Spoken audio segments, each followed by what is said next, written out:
안녕하세요. 국민에게 사는 감정평가사 곽상빈입니다. 이번 시간에는 입주권을 주택으로 봐서 달라지는 과세 방식 이제 두 번째 시간입니다. 이 주택 한 채를 보유하던 중에 입주권을 취득한 경우를 한번 생각해 보죠. 이 경우에는 이 입주권도 주택수에 포함되죠. 그래서 기존 주택의 과세 방식에 영향을 줍니다. 그렇지만 이제 실수요자들을 배려하기 위해서 다음과 같은 두 가지 형태로 비과세 혜택을 받도록 규정이 되어 있습니다. 첫 번째로는 일시적으로 2주택 비과세 특례가 적용되는 경우입니다. 따라서 입주권을 취득한 날로부터 3년 내에 기존 주택을 양도하면 비과세 받을 수 있습니다.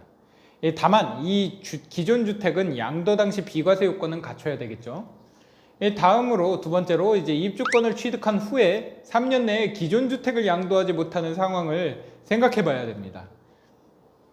기존 주택을 양도하면 전세로 살거나 기존 주택을 팔고 다른 주택을 사서 살아야 되는데, 이는 이제 세법이 주거의 자유를 제한하는 결과를 초래하겠죠.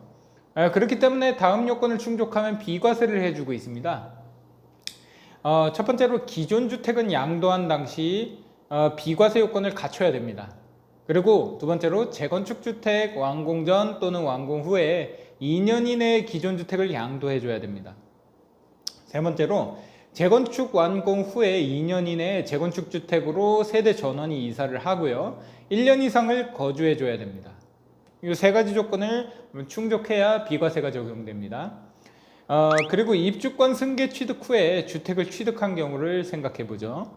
이 경우에 1세대 2주택이 되지만 입주권은 주택으로서의 보유기간이 없죠. 그래서 비과세 받을 수가 없습니다. 입주권은 비과세 안 되죠. 따라서 향후 입주권에 의한 주택이 완공된 날로부터 3년 내에 기존 주택을 양도하면 일시적 2주택에 의한 비과세 특례가 성립될지, 이게 좀 궁금하신 분들이 많더라고요. 이에 대해서 이제 과세관청이 비과세를 적용하지 않는 것으로 해석을 하고 있습니다.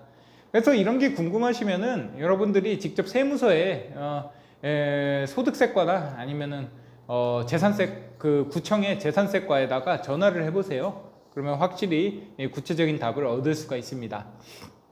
그리고 주택 두 채를 갖고 있다가 그 중에 한 채가 멸실된 경우를 한번 생각해 보죠. 현행 세법이 이제 2주택 이상을 보유하다가 그 중에 1주택이 재건축 등으로 이제 멸실된 상황이라면 이를 실거주자의 관점이 아니라 투자 수요자의 관점으로 봐서 앞에서 본 비과세를 박탈하고 과세를 해버리게 됩니다. 그러니까 종전 같으면 2주택 중에 1주택이 멸실돼 가지고 1주택과 1입주권 상태로 변한 상태에서 비과세 요건을 갖춘 주택을 양도하면 비과세를 받을 수 있었습니다. 그런데 지금은 이제 비과세 요건을 갖추더라도 비과세를 받을 수가 없게 되었죠. 투기 수요로 본 거예요. 입주권이 주택으로 간주돼 가지고 여전히 1세대 2주택 상태가 유지되고 있다고 보고 있기 때문입니다. 이 상태에서 입주권이 아닌 다른 주택을 양도해도 비과세를 적용받을 수 없다는 거에 이제 유의하셔야 되겠습니다. 자, 이번 시간에 입주권을 주택으로 봐가지고 달라지는 이제 과세가 어떤 게 있냐 이렇게 살펴봤습니다. 과세 방식. 자, 다음 시간에는 이제 토지에 대해서 어떻게 과세가 되는지 알아보도록 하겠습니다.